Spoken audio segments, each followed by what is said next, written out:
management.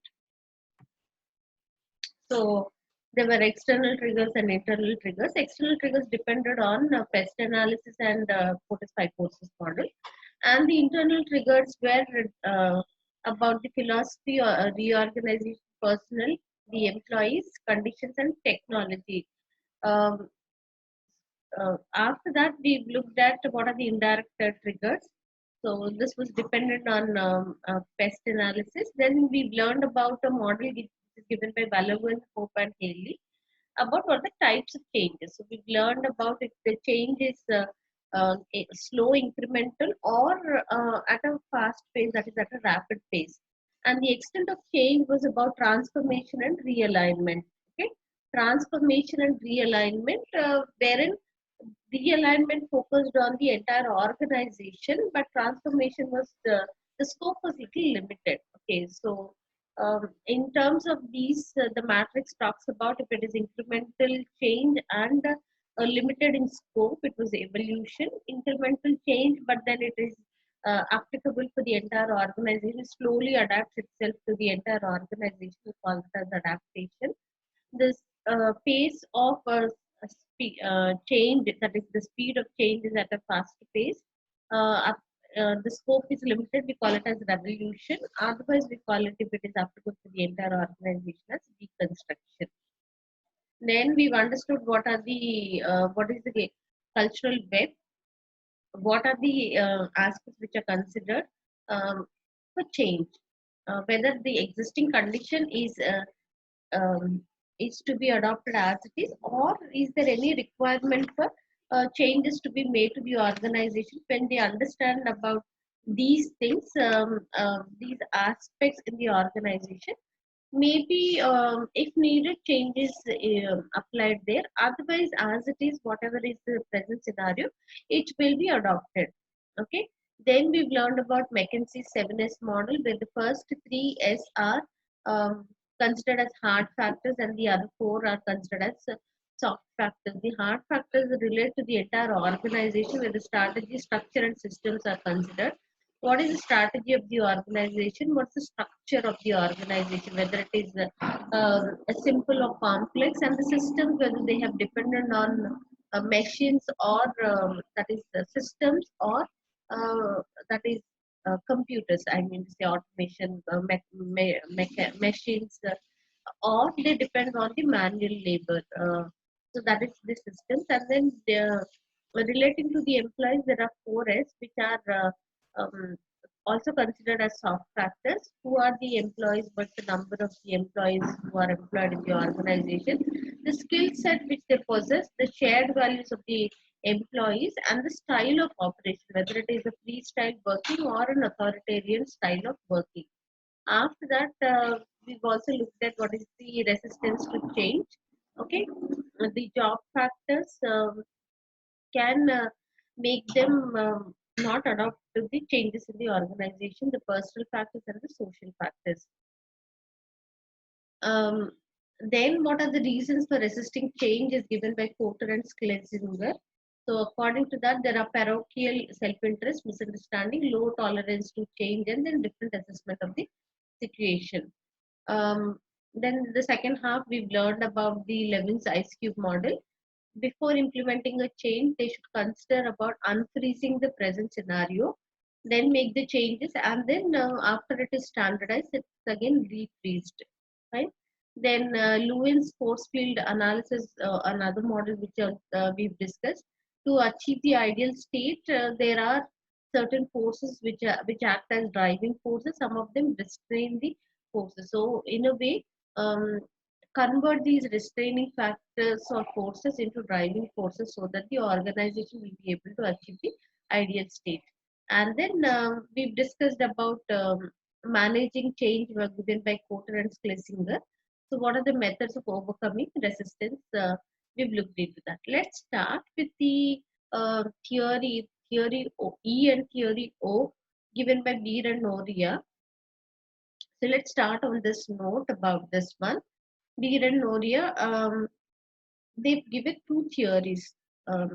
One is focusing on the shareholder value is the only concern. So they're focusing on maximization of shareholders' wealth. So theory E talks about maximizing the value for the shareholders or maximization of the profit for the shareholders is the focus. So in this focus, if they have to take certain hard decisions, it looks a little serious on that, and those hard decisions can involve layoffs, downsizing, and restructuring.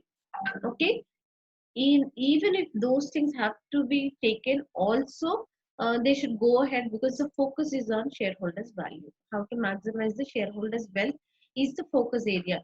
Now if they have to focus on that, then um, even if they have to take hard decisions, very rigid decisions, also the organization should be able to do in terms of laying off, downsizing, or restructuring. Theory O talks about having a softer attitude towards the employees of the organization. The decisions are not as hard as what they look under Theory E, but Theory O focuses on based on the cultural adjustments or enhancements of employee capabilities. So, employee concern is taken into consideration here under Theory O. So based around cultural adjustment and enhancement of employee capabilities. Usually involves gathering feedback, training, and involves employees. But this is not considered under theory O. So because the employee aspect is not given importance, there is a possibility of the employees feeling demotivated. So they may lose the motivation. So leads to loss of employee motivation. But whereas theory O is focusing on the motivation of employees, therefore they feel motivated to work for the organization. There's a softer version for the employees towards the employees. So their concern is taken into care. So based around cultural adjustment, enhancements of employee capabilities, what is that they are capable of, what is that they are able to achieve, those aspects are taken into consideration. Now, usually involves gathering feedback, training, and involving employees. So, which means that even if needed, that some kind of training is provided to them, that also should be taken up. So, employee training is provided from time to time. Their feedback is collected so that that can be implemented in the organization. It often fails to make tough decisions. So, when we look at theory E and theory O, they are contradicting to each other. So, theory E talks about um, taking hard decisions. O talks about being soft with the employees. So in an organization, Veer and Noria, the model what they have given, in an organization, there should be these two strategies adopted simultaneously. So wherever they have to be strict, take hard decisions, they should do that. And wherever it is needed that they have to be soft towards the employees, they should be that.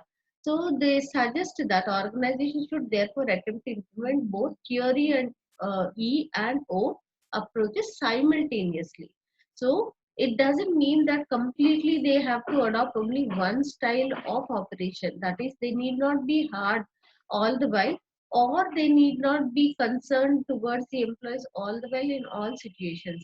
In situations wherein they need to be hard, they have to be hard. In situations where they can have that approach towards the employees with a soft attitude, they should be that, so that there can be a balance maintained in the organization. That's the theory given by Beer and Noria. Okay,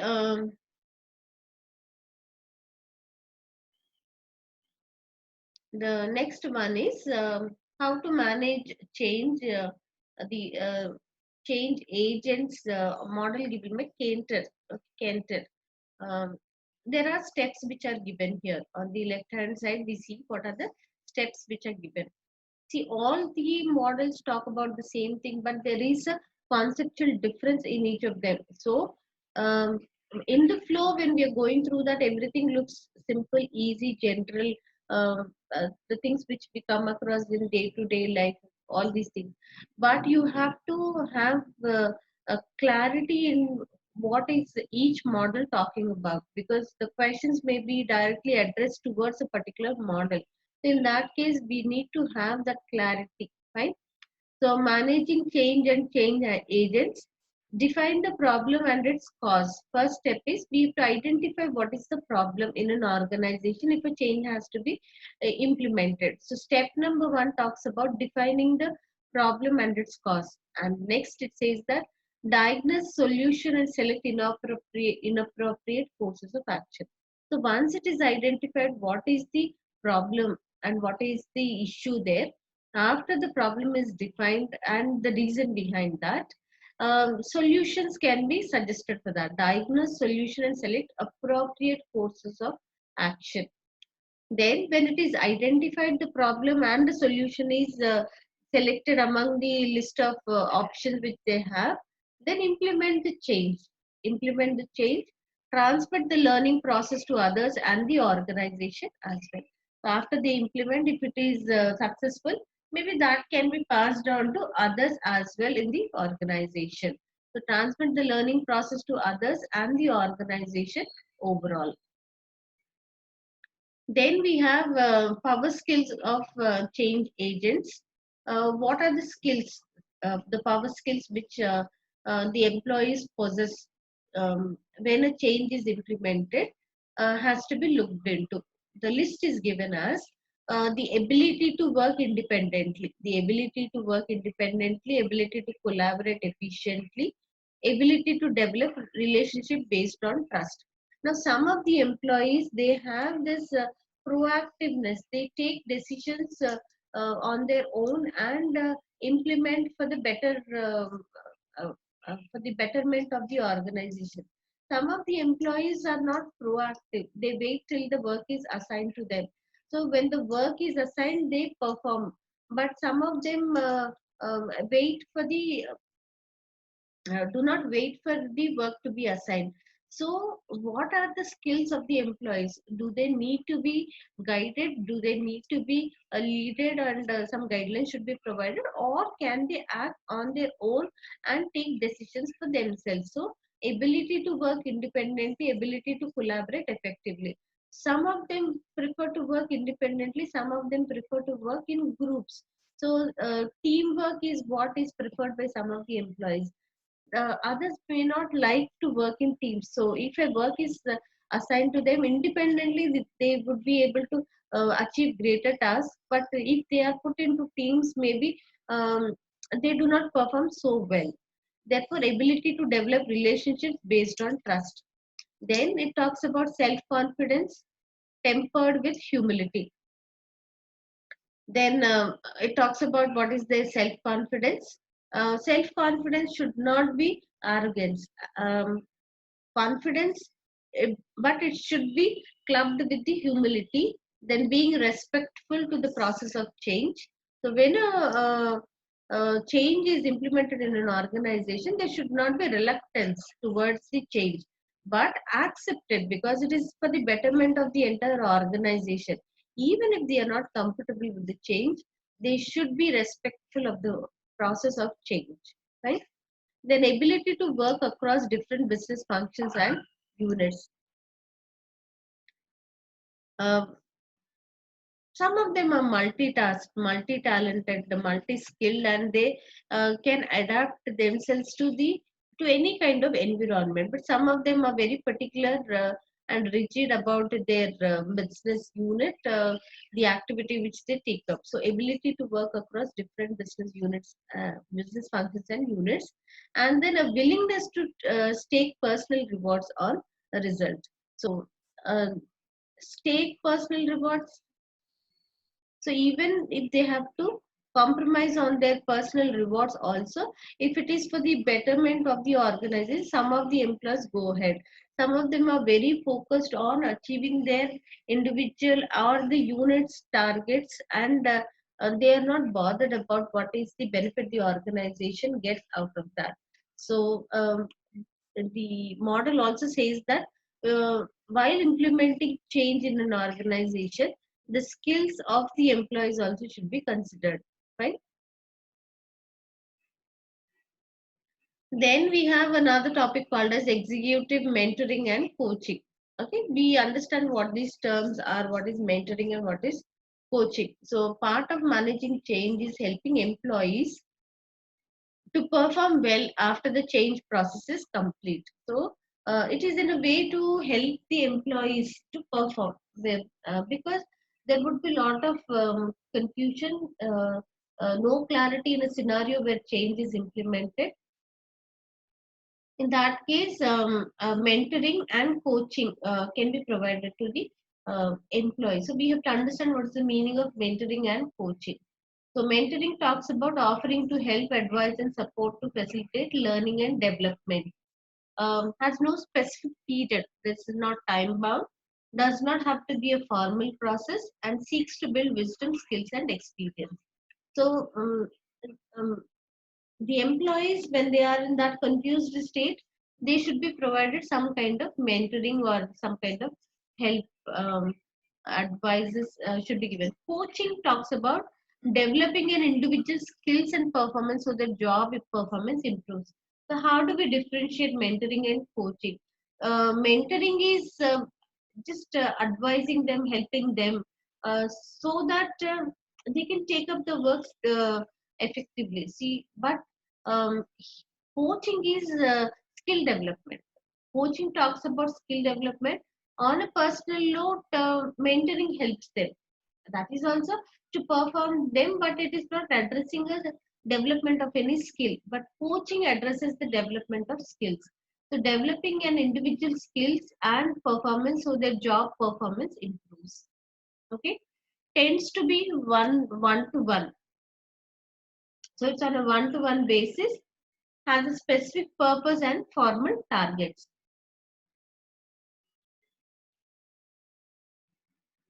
Then is typically for a preset duration, has a specific purpose and formal targets, and is typically for a preset duration, so it's time bound. But in case of mentoring, it is not time bound, it has no specific period. Now it is a continuous process. Whenever the employees need some kind of help or advices, they can approach their mentors in the organization to seek guidance, to take help from them, and so that they can perform their jobs better.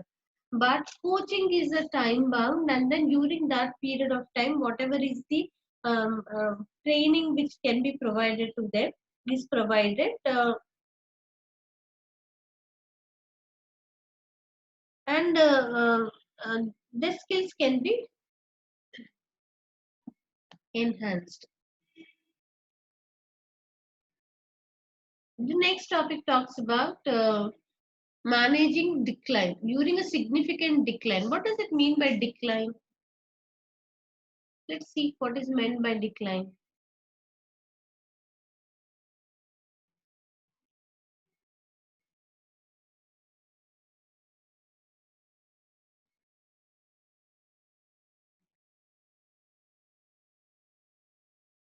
Am I audible?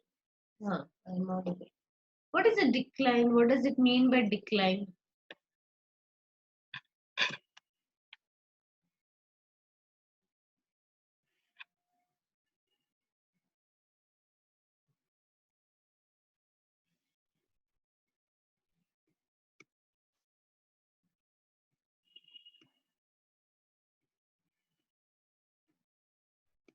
Any one of you?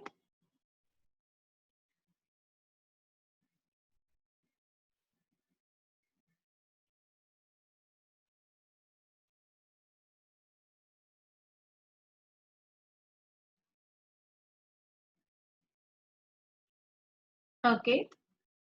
Now, what are we focusing here on decline when we talk about decline? In what?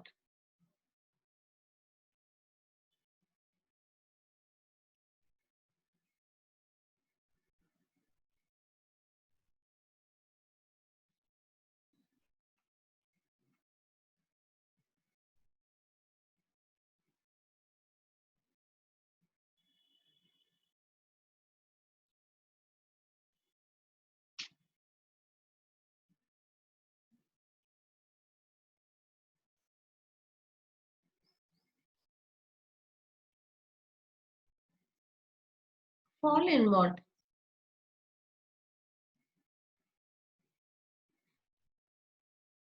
Decreasing fall is fine, but then what are we aiming at? Performance of the entire, okay, performance of the organization as a whole. So if in periods where they are not performing well, they are not growing. So here we till now we were focusing on about how to grow, whether it is incremental growth or rapid growth or whatever growth part of it, how they change and then how they move towards growth aspect. We were focusing on that part of it. Now we have to focus on if it is not possible for them to grow, if there is a decline, if there is not if the situations are not in favor of them and they are not performing well, in that case how do they manage decrease or fall or decline? Okay, that also has to be addressed, because in seasons when they are growing, now how is the growth, um, and how do they adopt, how do they implement better things for the organization, how do they achieve the task whatever they are assuming it to be as the ideal one. So that will be anyway taken care of. But if a situation arises where their performance is not up to the mark, if the organization's performance is declining or falling or decreasing, in that case what is that they have to take up. During a significant decline, managers may need to adopt a fundamental change to their business strategies, such as, so there are four options which are given. So if the performance is not growing, it is going the other way around, if it is decreasing or falling, in that case what is the strategy which the management or managers should adopt? So there are four things which are given: retrenchment, turnaround, liquidation, and then divestment. So what's retrenchment? Retrenchment, this involves doing the same as before, but the focus is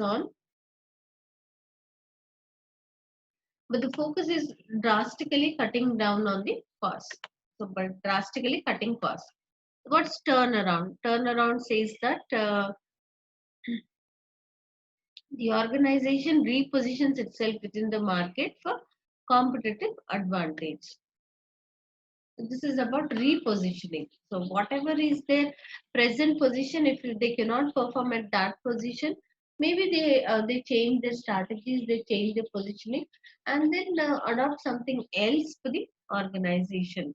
Then divestment is withdrawing the investment from a unit. Um, it could be on account of the investment is not performing well, or it is performing absolutely well also. Sometimes it is, they go in for divestment, because if there is one unit which is the main reason for the performance of the organization, and if the acquirer companies are focused on acquiring this company, so they separate it and they um, separate that unit, and then they think about divestment. This involves the external sale of part of the organization or the internal closure of units as part of rationalization program.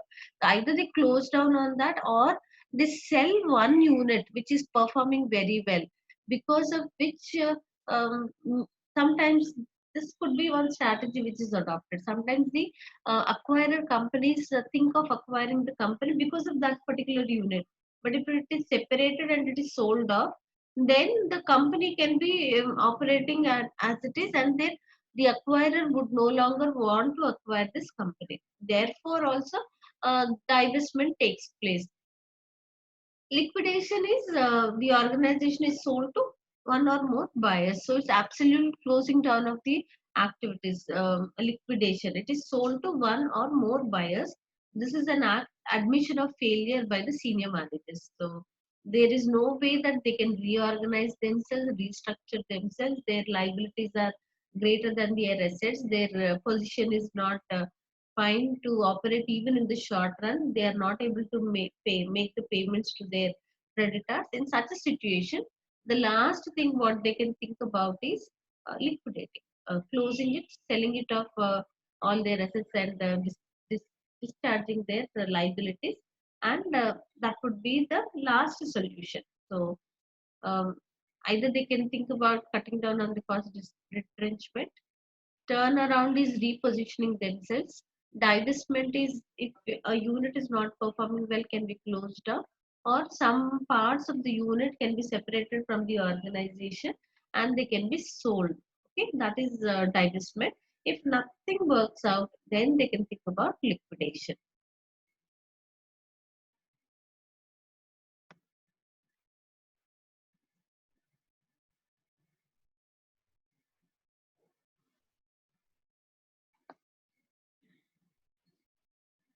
There's another model which is given by Cantor. He talks about what are the skills of managers. Okay, there are, we see seven skills of manager. We have to remember these skills of a manager. Um, Learning to persevere. Persevere is ability to bear the difficult situation. That is perseverance. Okay, even if it is very difficult, able to survive through that difficult situation is learning to. That is perseverance. So the skills of manager will include. They include um, how to persevere during those difficult times. Then challenging the prevailing organizational wisdom. So instead of just going with that herd mentality of whatever is uh, um, whatever is the norms of the organization, instead of following that, they should have that attitude to challenge what are the norms or guidelines of the organization. So challenging the prevailing organizational wisdom. Then tuning to the environment is one skill. So they adapt themselves to the existing environment. That's another skill of the managers. Communicating a compelling aspiration. So ability to communicate is again a big thing. See, even if they have certain ideas, if they are not communicated across, then in that case, no one would understand what is that. Sometimes they even need to be proactive in terms of communicating what they want to I mean, what they want to take up in the organization, the performance of that. So, communicating a compelling aspiration.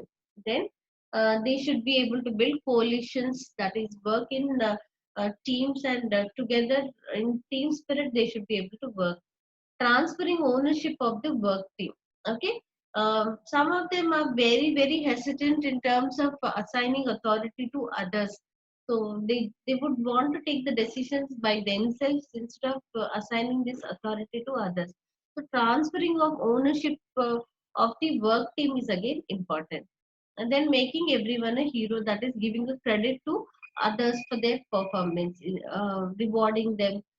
That is another important. So that acts as a motivating factor to the employees. If their work is recognized and rewarded, in that case, it acts as a motivating factor, and that can result in better performance in the future.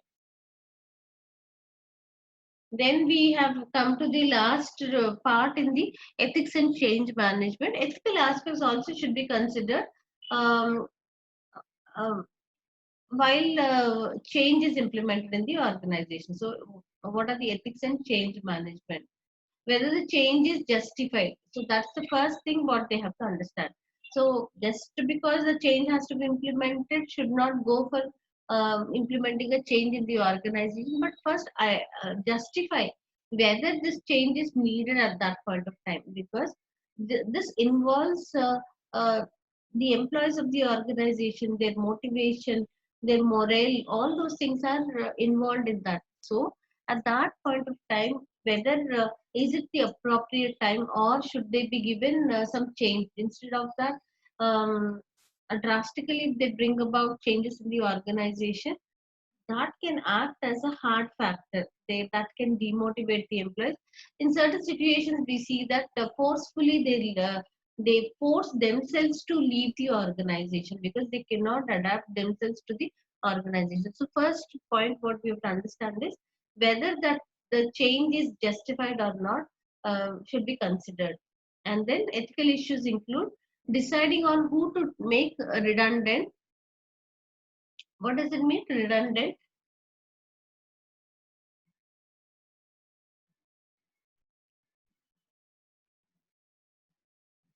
What does it mean?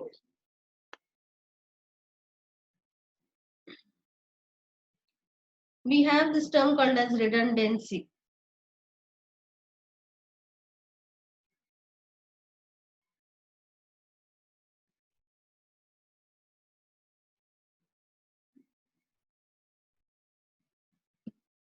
Not needed. That's it. Not needed. Um, it could be inappropriate or not needed, or it seems repetitive, therefore that repetitiveness is not needed, basically. Okay, so deciding on who to make redundant, or whom to eliminate is a big task. Now across the world, as of now, we see that happening in many organizations, that once they reach a senior level, um, they are laid off. Why? Because instead of making the higher salary payment to the employees, it is better that they can manage with the younger lot. So what salary is paid to one person can be shared between two of them, and then the same amount of work can be extracted from two people.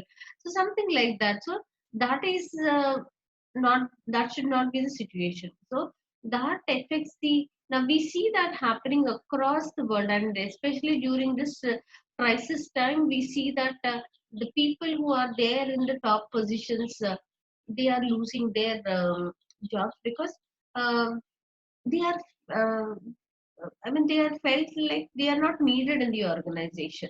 Okay, some of them. So if that feeling about they are not needed arises, then implementing that change is not ethical. Removing them from the employment is not ethical. Then fair treatment of all employees. So all of them should be treated fairly, irrespective of race, sex, age, origin, all those things. They should be treated well. And what severance package and assistance to offer? Okay, that also should be considered. So what is the package which is offered to them if a decision has to be taken about them? And skills obsolescence. That should be considered, because when they go in for drastic changes in the organization, um, if their skills are not needed, how to accommodate them, right? Then it talks about, do remember that making employees redundant is not always unjustified. If it is necessary to safeguard the business in the long term, it cannot be classed as being unethical. Then we see, to justify whether the change is justified is the first scenario. Then after that, we have to think about what is the management approach used. Is it manipulation, or is it participation? Okay.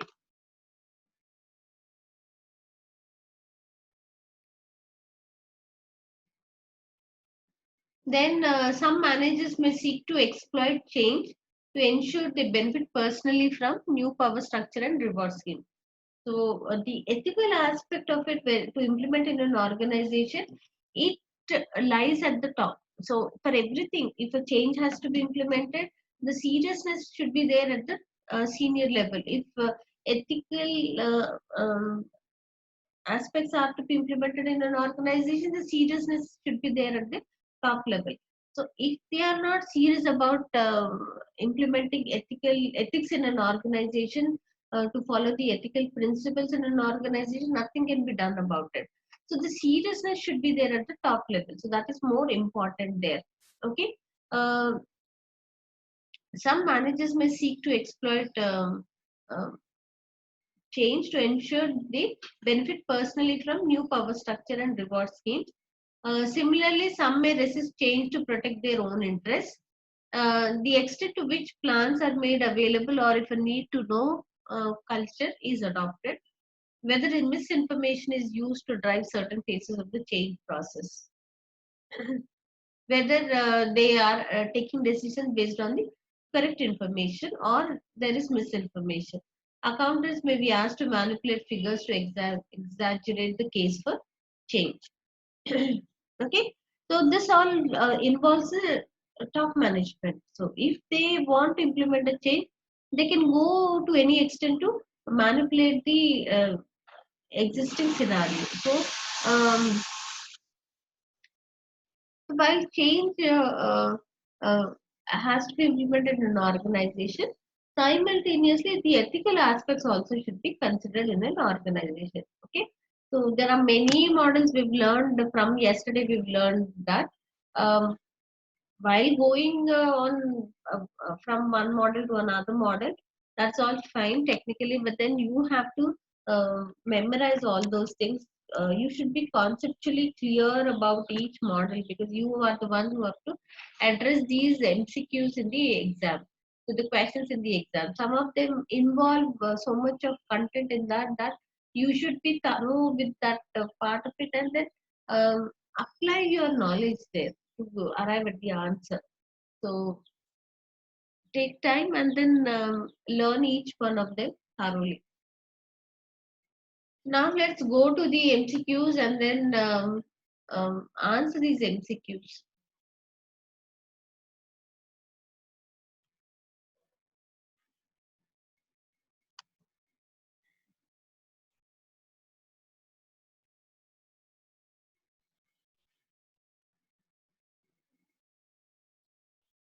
Which one we were doing yesterday? This we finished 164. Did we finish 164?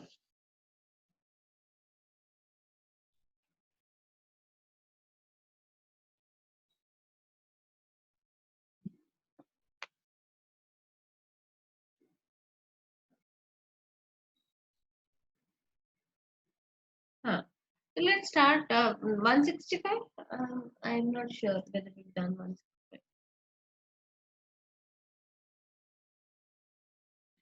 Let's continue from 165.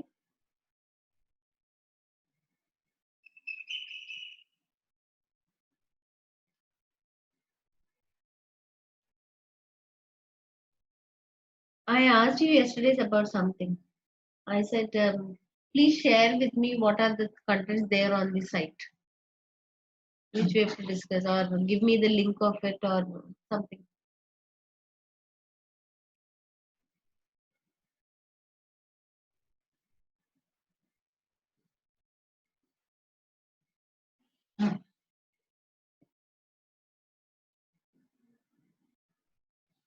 And one of you, do you have an access, student access to CIMA site?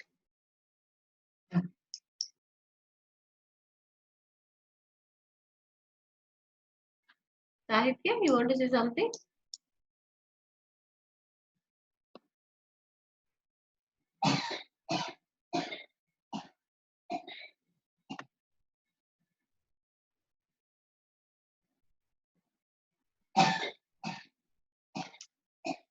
I want to have an access to um, it's okay, no problem. I want to have an access of student account. If you have an access to CIMA website, so from a student perspective, what is there is what I want to explore on the site. Do you have access to the site?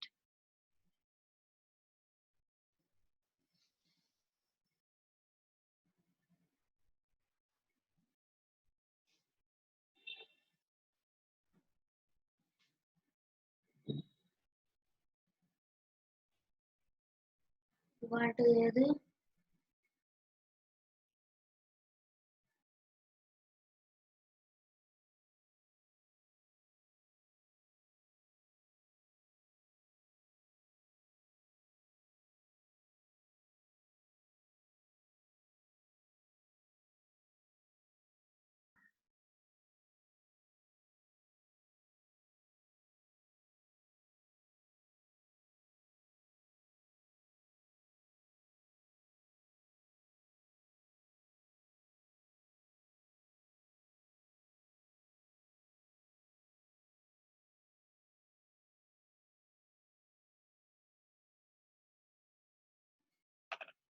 Okay, there's absolute silence. I cannot do anything about it. 165. KK is implementing a major new IT system across its entire operation and is using Levin's three-stage model to help it control the process.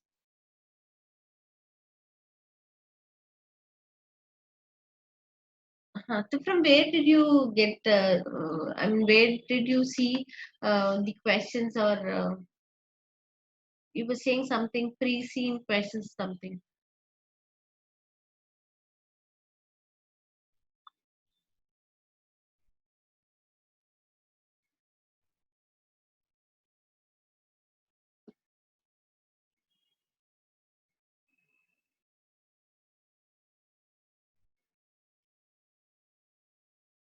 Please share the link. Please share the link so that I will also get to see that.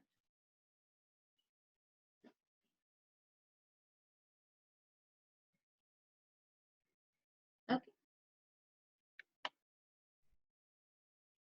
KK is implementing a new major IT system across its entire operations and is using Levin's three-stage model to help it control the process. Which two of the following activities would be classified within Levin's three-stage? If the link is there, you put it here. Otherwise, you can have my number. Um, I'm putting it here. You can have my number, share it with me on WhatsApp. I'm there on WhatsApp with this number. You can also post your doubts also. That's also fine. I can address that.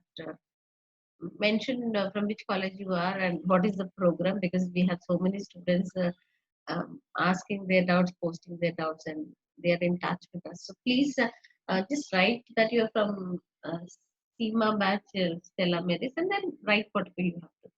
Either you post the link here directly, or now if you have it, otherwise you can send it to my WhatsApp account.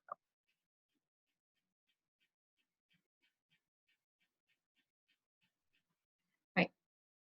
Which two of the following activities would be classified within Levin's three-stage model as refreezing? So let's look at what is the model of Levin, talking about freeze, change, and refreezing.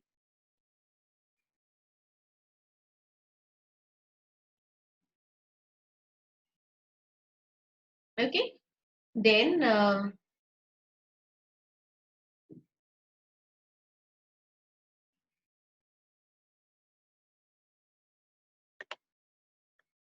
which two of the following activities would be classified within Levin's three-stage model as refreezing?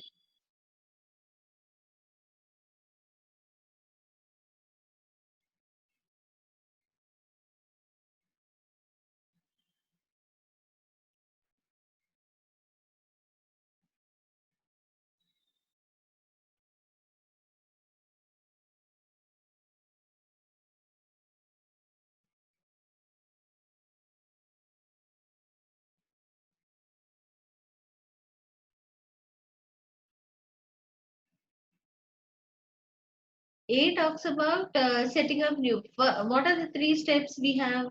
We have unfreezing, make the changes, and refreezing. So, one A and B. A talks about setting up new reporting relationships for staff using the new system, and staff training in use of the new system. So, new system, when it is adopted, certain trainings are provided. So, that is implementing the change. So here A and B are focusing on making changes to the organization. So this talks about the change part of it. That's the middle one. Okay. So then we have C and D. C and D talk about promotion of staff who support the new system and the publicity of success stories relating to successful use of the new system. So it's already implemented in the organization. So they are standardized that, and then they are freezing that after the change is implemented. So we go with C and D about refreezing, because whatever changes they have to make after they unfreeze that, then they make the changes during the change phase, wherein the first two talk about setting up new reporting relationships for staff using the new system and providing training to the staff. So that is the change which they are implementing. After the change is implemented, then they have to refreeze it, standardize that and refreeze it. So CNT, we go with CNT. Okay. The question number 166.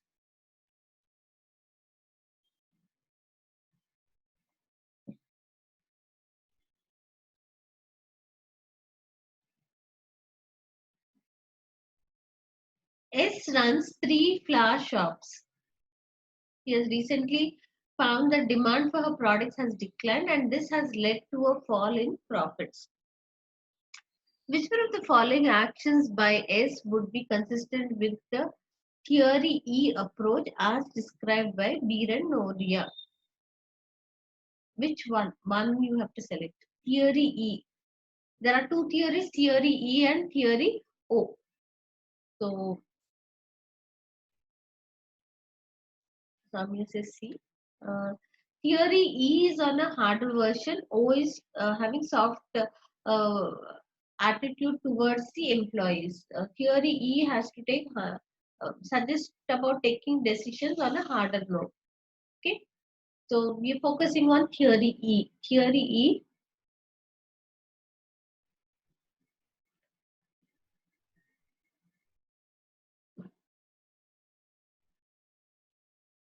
Do you want to change your answer, Soumya? E is hard decisions. O is soft decisions.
Okay.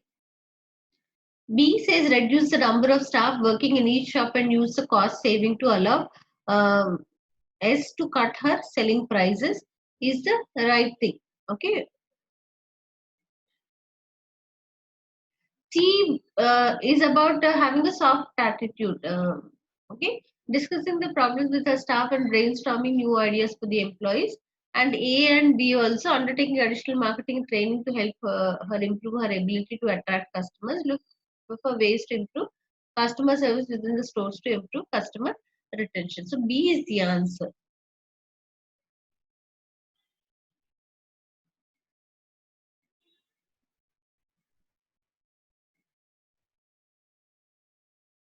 HO is an investment bank in country.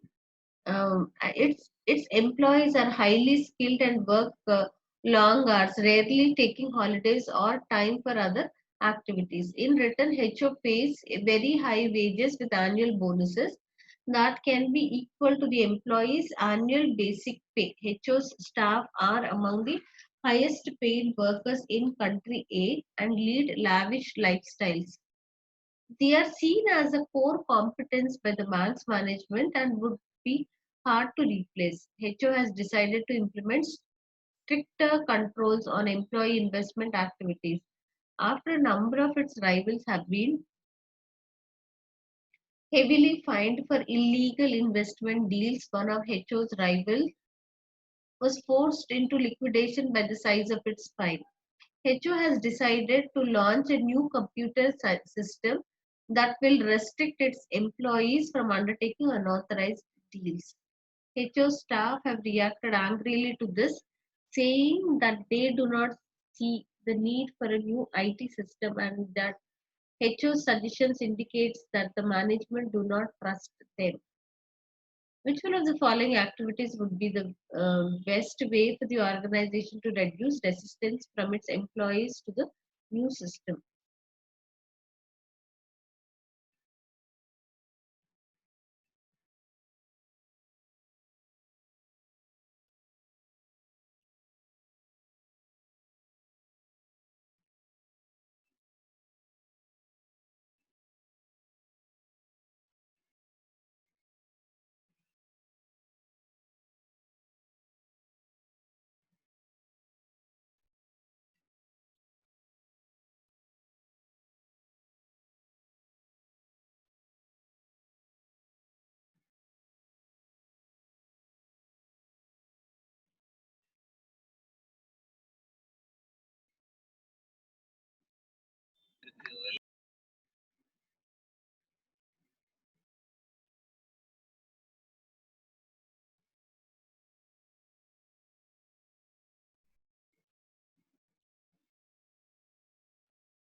C, increased communication and explanation that the new system is in employees' best interest.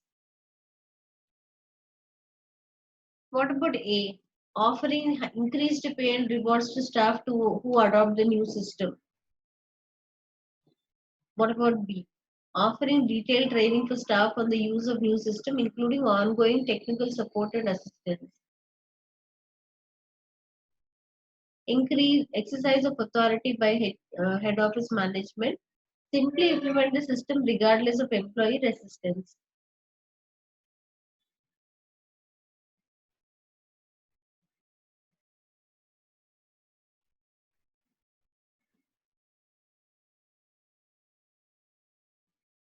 Will A work out? My question is that.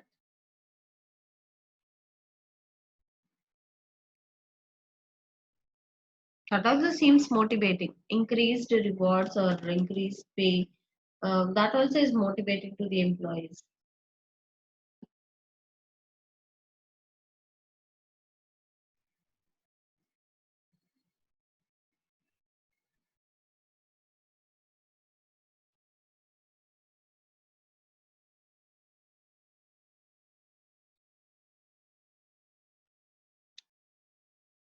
They are already paid high wages. That's the point. So this is not the option. B, offering detailed training for staff on the use of the new system, including ongoing technical support and assistance.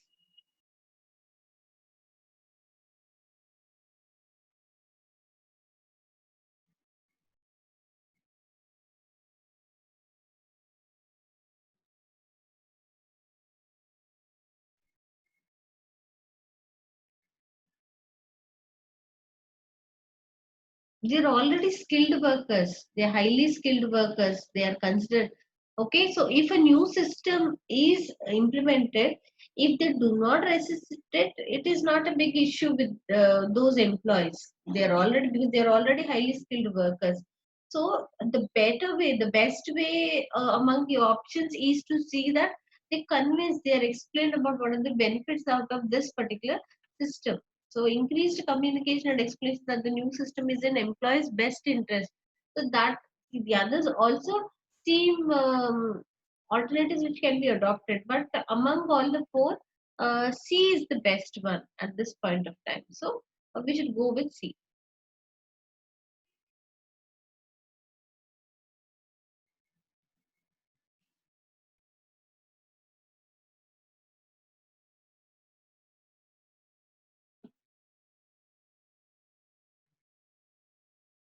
LGH PLC is a large multinational based in Europe which has just appointed a new CEO.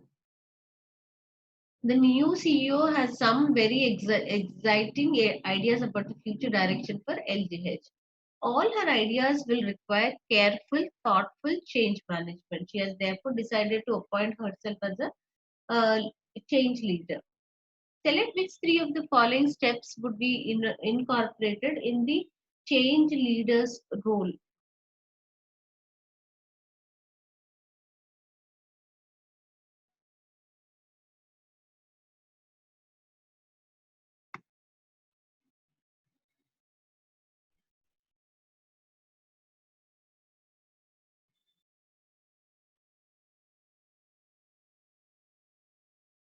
Change leadership, these are the 8 points there. Okay, just have a look at them and then we can go back and look at the options there.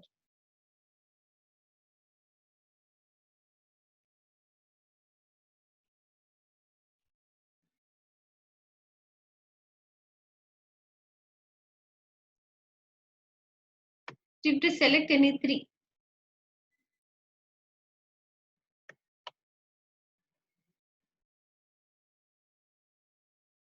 Establish a sense of urgency.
D, incorporate changes into culture.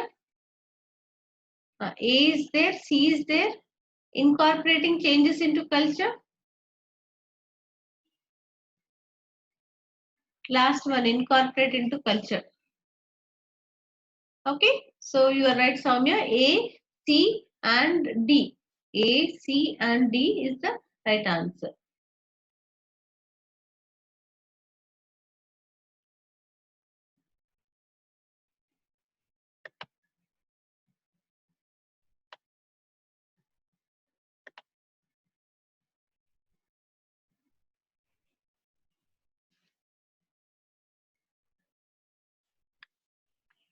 The Once I finish with this MCQs thing, I'll send this file to you. Um,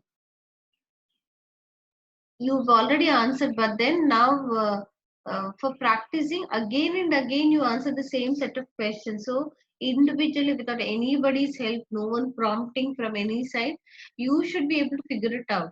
So that is how you practice on this particular questions revision kit, and then see how well you are able to do that. Okay, guidance sake, you also have the answers in the revision kit. So um, it is not about the answer, it is about how well you are able to justify your answer is what is important. It is not memorizing anything, but the situation has to be analyzed to arrive at the answer.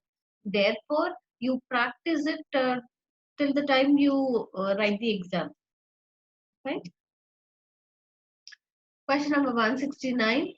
G has recently started work on as the new CEO of VPLC, a company which makes and sells computer monitors. G is aware that while V has the largest market share of the global computer monitor market, it has old-fashioned production techniques, which mean it has one of the lowest operating margins in its industry.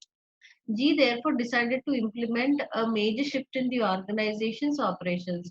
She created a detailed plan known as BPLC, the way forward, and spent a great deal of time communicating this to staff. She also created a series of interim goals which she thinks will be easy for the company to reach, giving employees motivation to implement the ongoing changes required.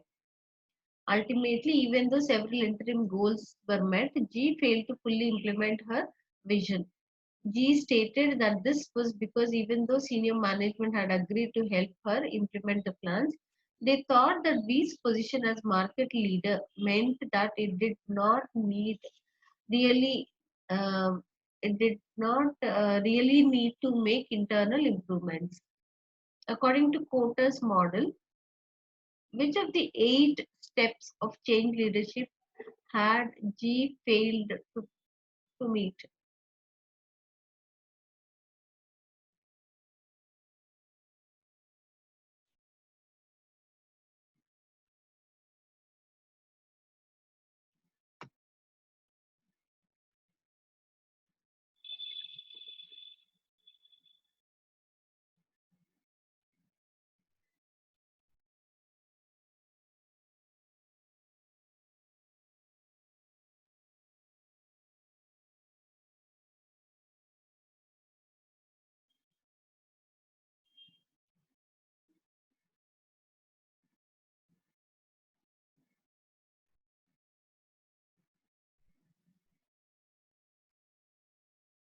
No, 8 steps of. Did I put a wrong slide? Um,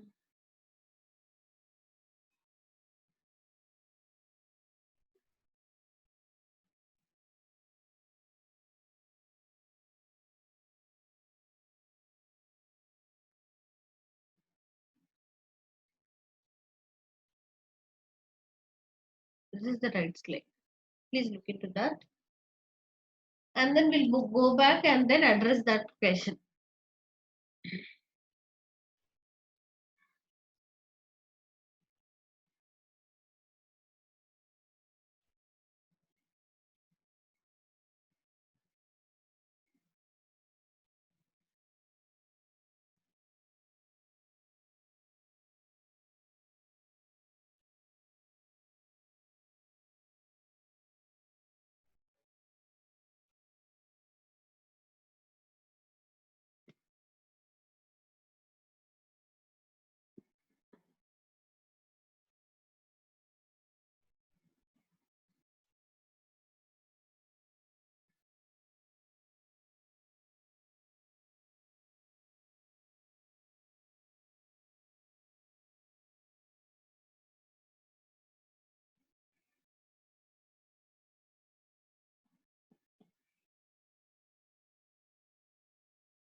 D. Okay, bye.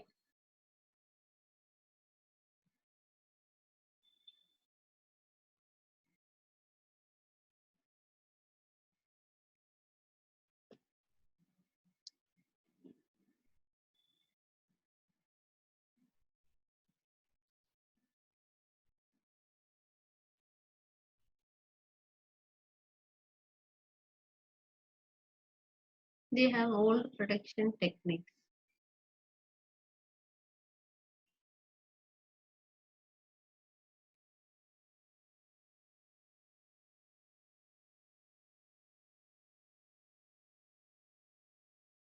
Okay. Um, Developing a change vision, creating guiding coalition, generating short-term wins. Why are they not appropriate? Did they work out on those things?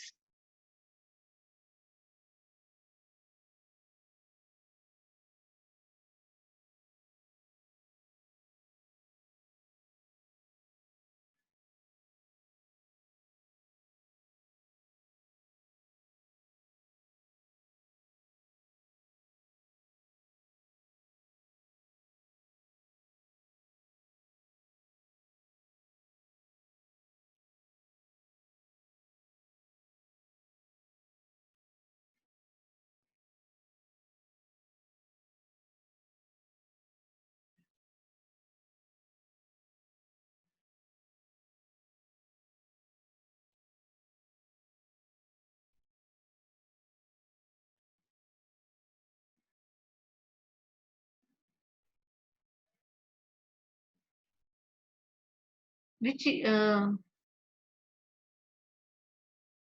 huh,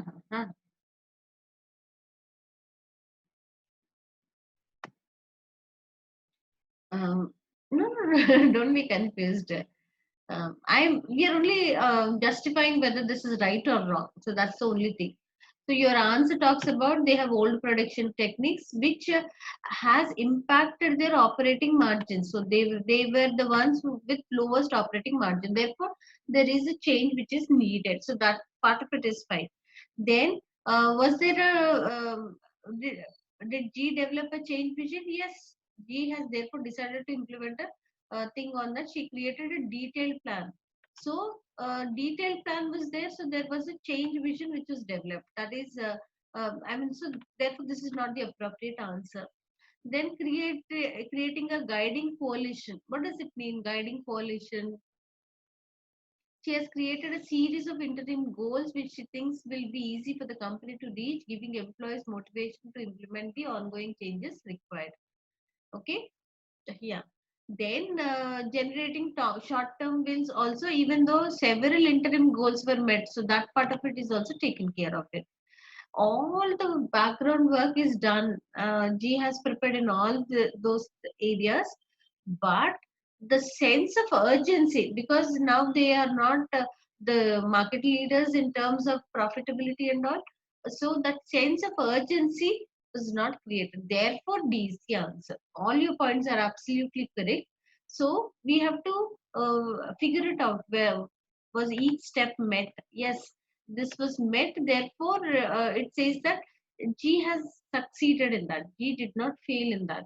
So, but what did G fail in was to create a sense of, establish a sense of urgency.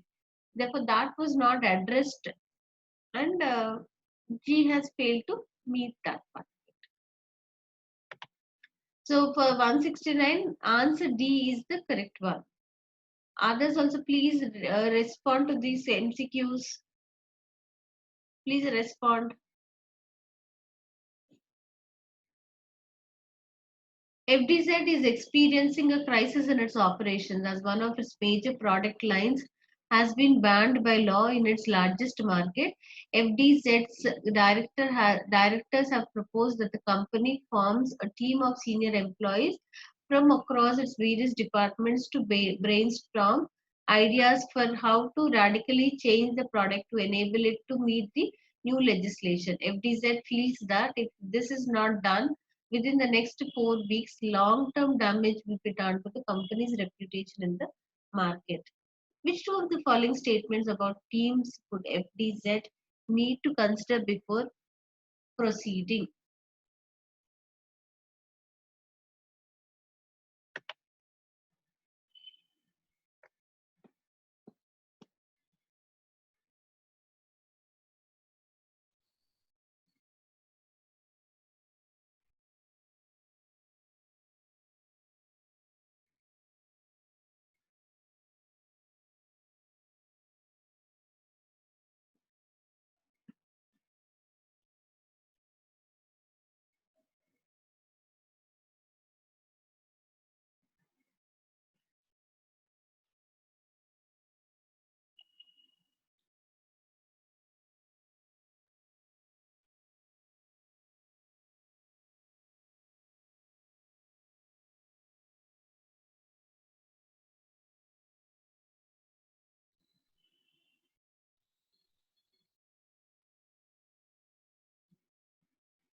We are answering question number 170. Please respond.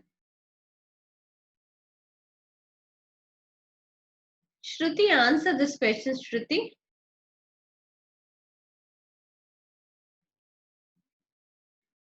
You're there, no? Answer this question. Playing with the phone or computer, I do not know. Answer this question.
What happened? Is it so difficult to answer that? Which two of the following statement would about teams would FDZ need to consider before proceeding?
A, C. Disha is answering A, C.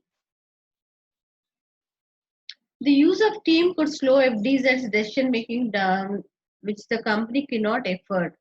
The use of a team would likely reduce the level of communication between the different departments within FDZ.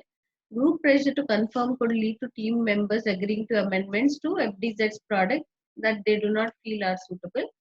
And there will be reduced ability for the team's work to be reviewed and controlled, meaning FDZ should consider um, having an individual make the relevant product decisions.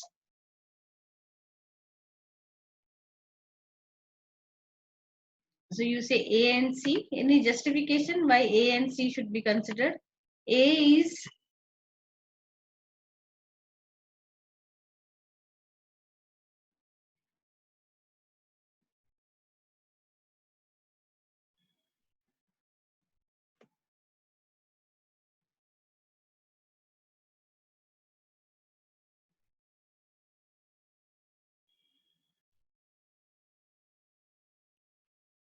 they have only 4 weeks remaining. If it is not done within next 4 weeks, only long-term damage will be done to the company's reputation in the market. So the use of team could slow FDZ's decision making down, which the company cannot afford. Fine. Um,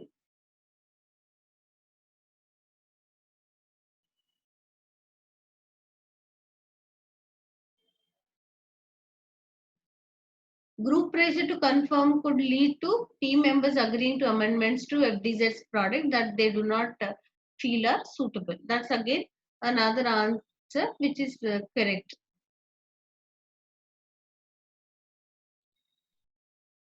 Working in teams is not an easy task where everybody can accommodate themselves. So when people are formed into teams to um, gather ideas about that, so before they formed into teams, they have to think about that what are the other implications of forming into teams. Maybe not everybody is comfortable with that. They may slow down on their process. They um, going with the majority, some of them may not express their point of view. All those things have to be considered there.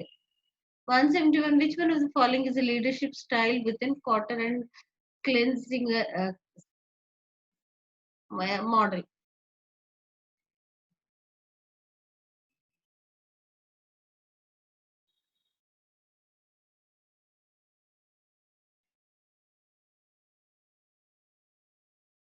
B is the answer.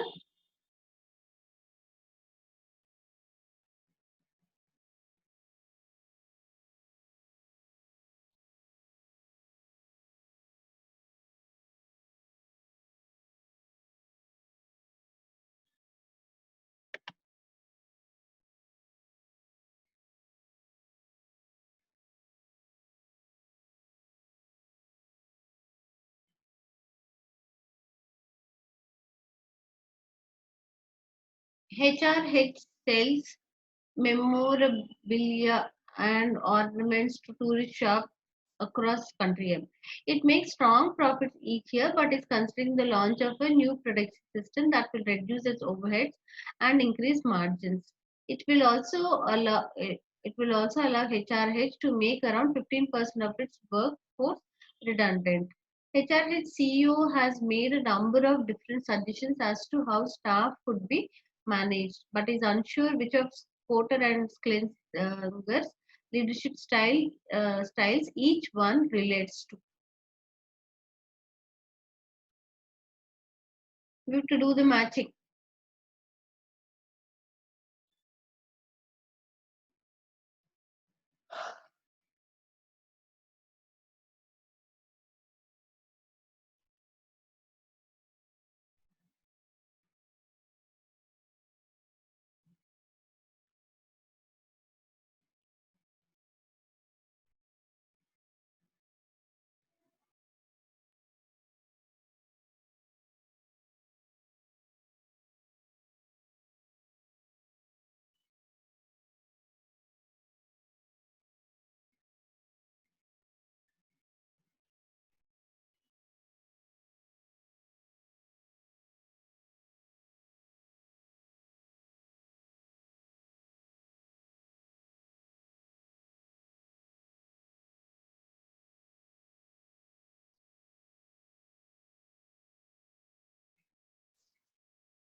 The leadership styles are given, and we have to match them with the CEO suggestions. Um, Discuss the new system with HRH employees and see if they have any useful ideas about how to minimize the impact of the proposal on workers. Where does it fit? A is to facilitation and support. Give staff who are to be made redundant time off and help them find other jobs.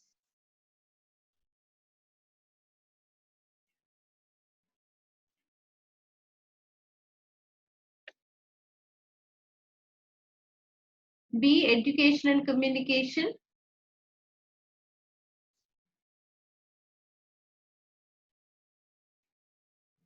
This one, it says discuss the new system with HRH employees and see if they have any useful ideas about how to uh, minimize the impact of the proposal on workers. Here it is talking about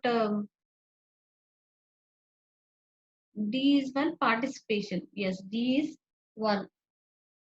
D is one because they are allowed to participate in this discussion. Providing education and communication, they explain the benefits that are proposed, that the proposed change will have to the organization in an attempt to reduce staff resistance. So they are told about what the benefits are. So B should go with 4 and C will be 3. Manipulation and optation. Tell staff that company is experiencing financial difficulties and that the new system will ensure its survival. So that's manipulation. Okay.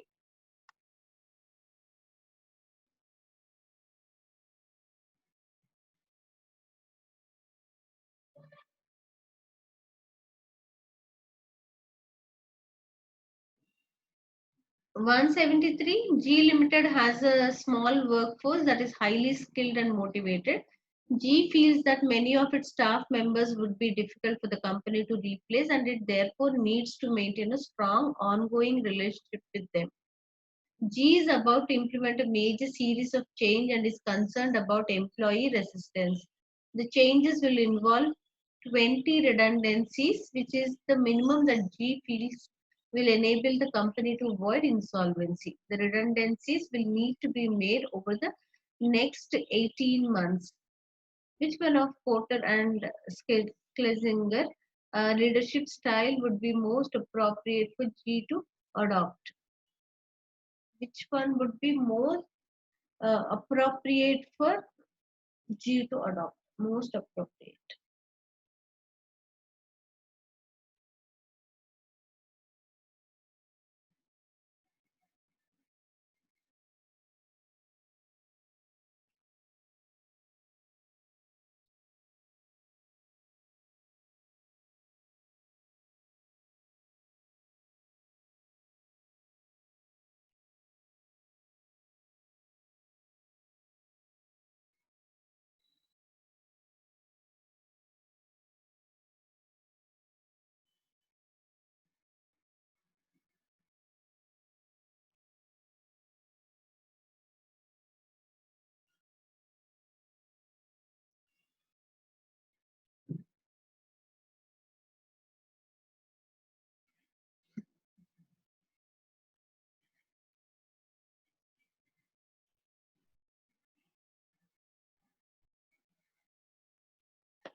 So Disha feels D is the right answer, but still confused about it.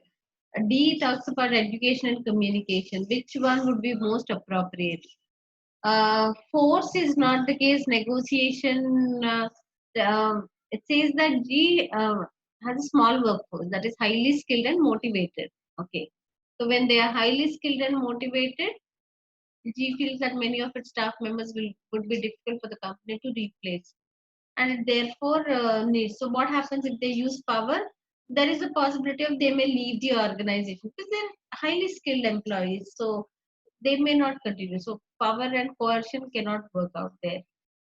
It therefore needs to maintain a strong ongoing relationship with them. G is about to implement a major series of changes and is concerned about employee resistance. The changes will involve 20 redundancies, which is the minimum that G feels will enable the company to avoid insolvency. So the redundancies will need to be made over the next 18 months. So they have a time of 18 months. So in that case, what should be done?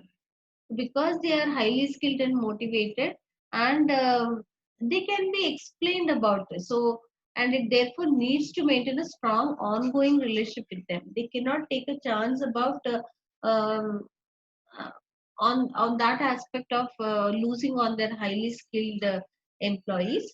So whatever changes they want to make, um, they should be addressed in the appropriate manner, and education and communication is the appropriate one.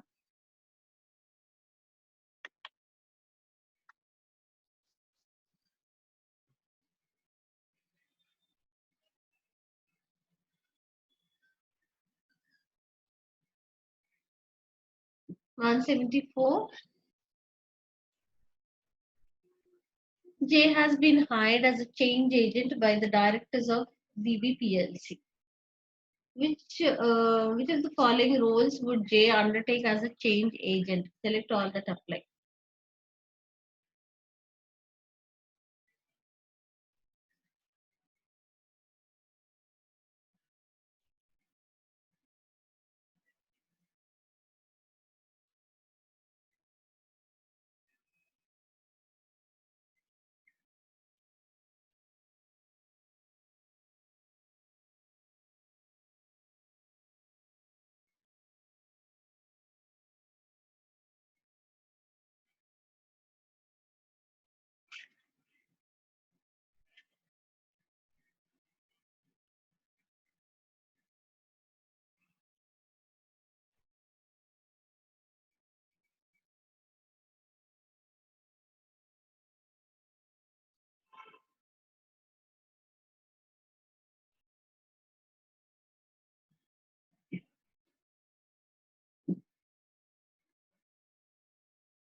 B. B. Next. What's the next one? Should we go with C? Yes. C also implement the change. D is the first thing, and diagnose and suggest the solution. So B, C, D, and E. 175. Which three of the following are included within Cantor's power skills of change agents model?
Then after that, 176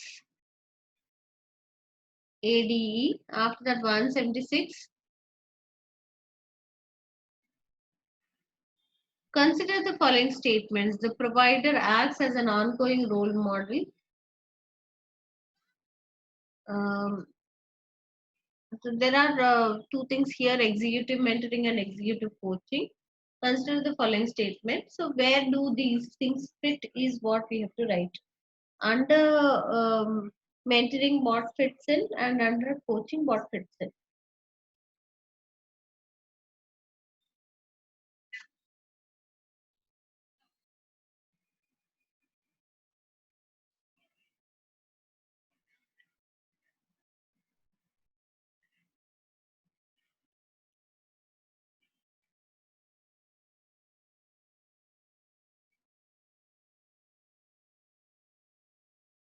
A is mentoring. Okay. A is mentoring because it's an ongoing process. It's not time bound. It's not there. Therefore, it can put under mentoring. So to provide some guidance or act as a role model, A is mentoring. Then B offers wide ranging practical advice and support. So B becomes coaching. So this is about the skill improvement and skill development. So B goes under coaching. C is usually undertaken for a specific defined period. Time bound is coaching. Time bound is coaching.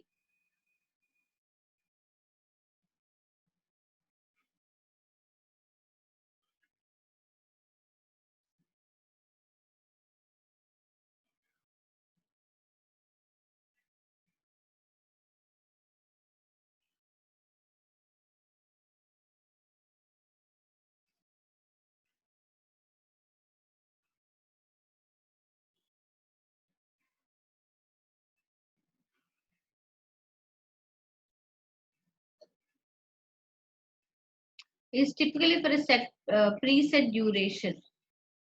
Do you see that? Um, so we have A here.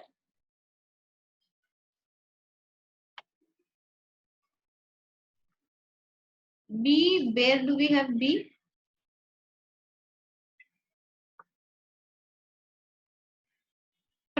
advice and support. I think this is also um, mentoring only, because it's not.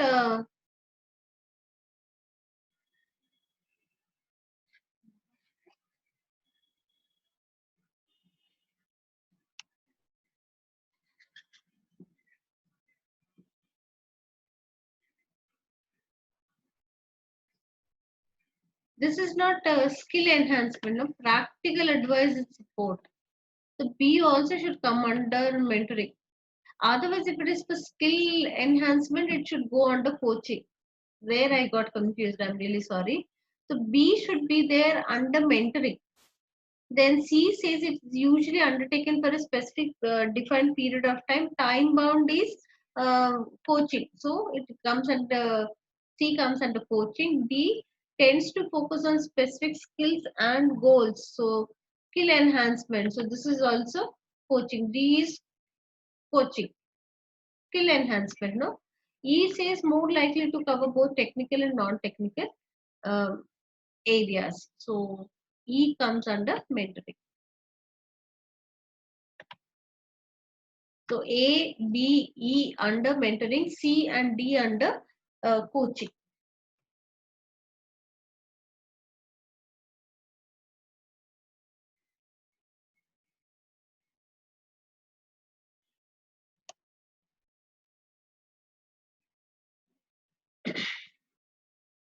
One 177 HAP PLC manufactures bicycles. Until recently, it has adopted a differentiation strategy offering high quality bicycles with HAP um, bicycles which HAP sells at a high profit margin. In recent years, HAP has entered a period of decline thanks to the market becoming flooded with cheaper, high quality bicycles from abroad, where labor costs are lower. HAP has therefore decided to adjust its strategy and adopt a focused approach, targeting its bicycles towards professional athletes. This will allow HAP to continue earning high margins, though the size of its potential market will likely fall. Which one of the following strategies to manage decline has HAP adopted?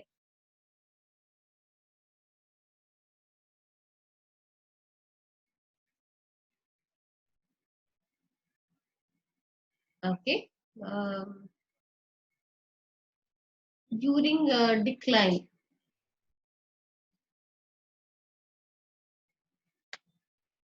so which option is correct?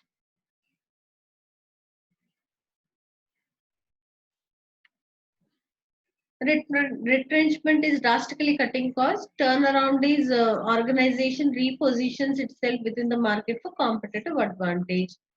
Divestment and liquidation are not the same scenario here.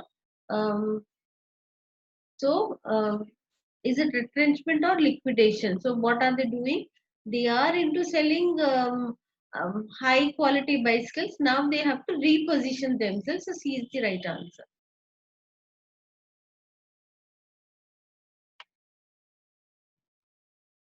P is undergoing a major change within its operations in an attempt to cut costs and return the business to profitability. G is currently employed as a strategic management accountant within P.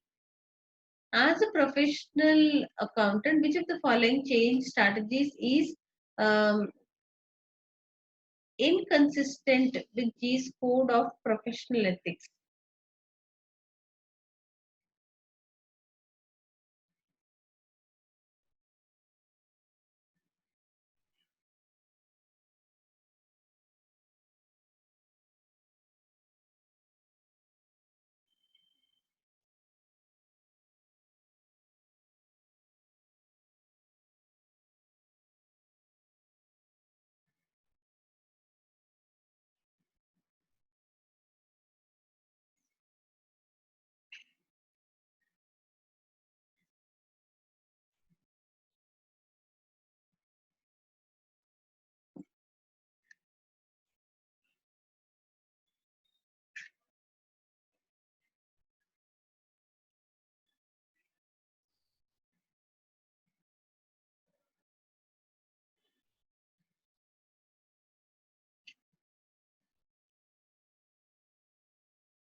Inconsistent.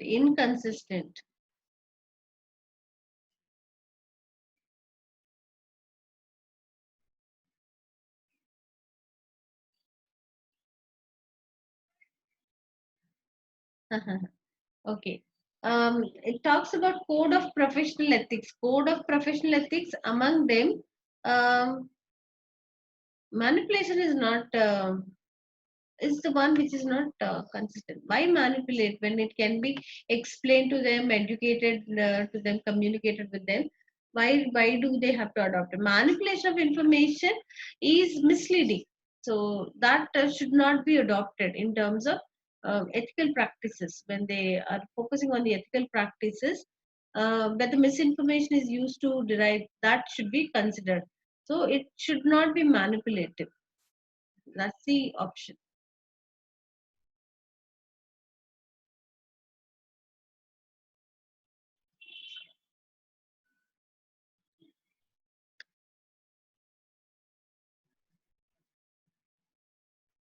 One 79 says Cantor suggested that managers within change adapt organizations have a number of key skills. You is a manager in X Limited, which has recently launched a new IT system for its staff. You was asked to lead the launch of the system and immediately set up a series of interim goals, which staff would be rewarded for as soon as they were reached.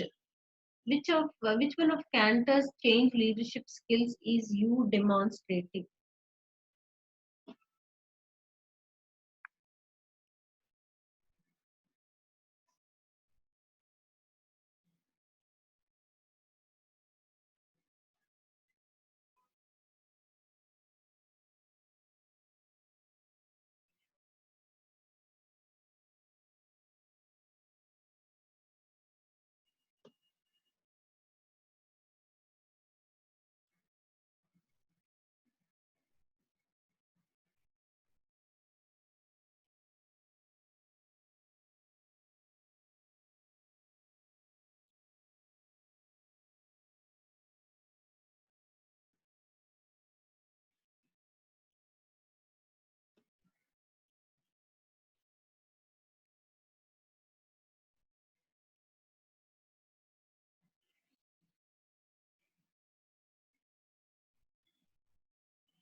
Is he building coalitions, making everyone a hero, communicating a compelling aspiration, learning to persevere?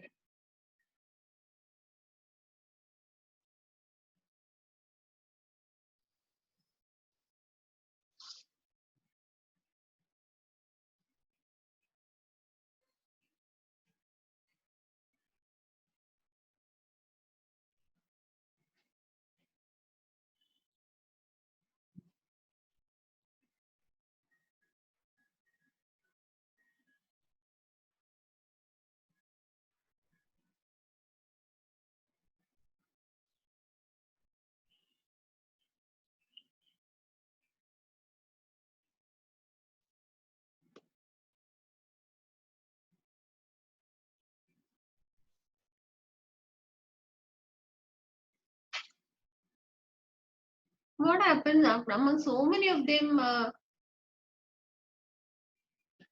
I'm not getting an answer for even a simple thing. Also, it's a very simple question here.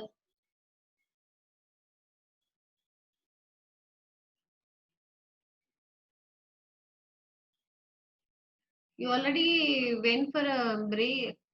Students have gone for a break.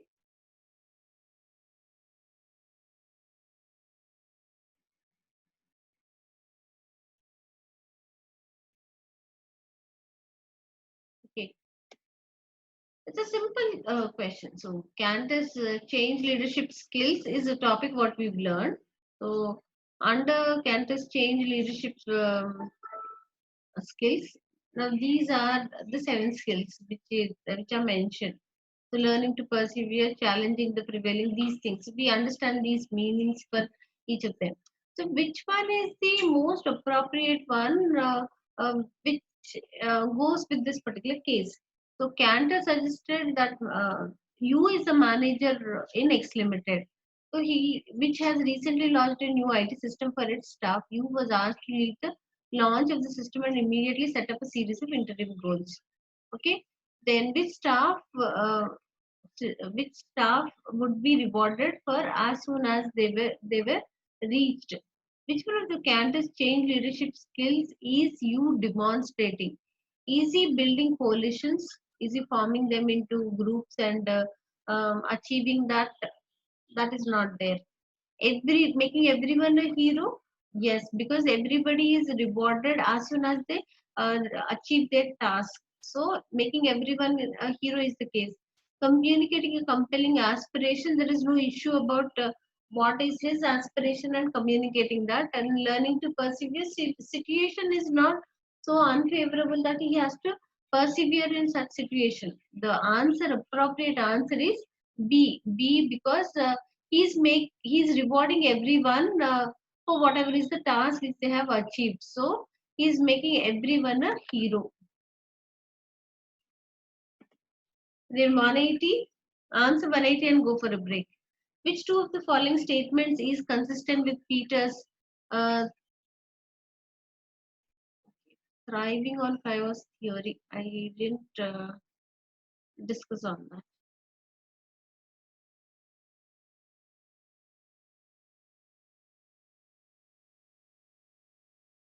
Go for a break and come back.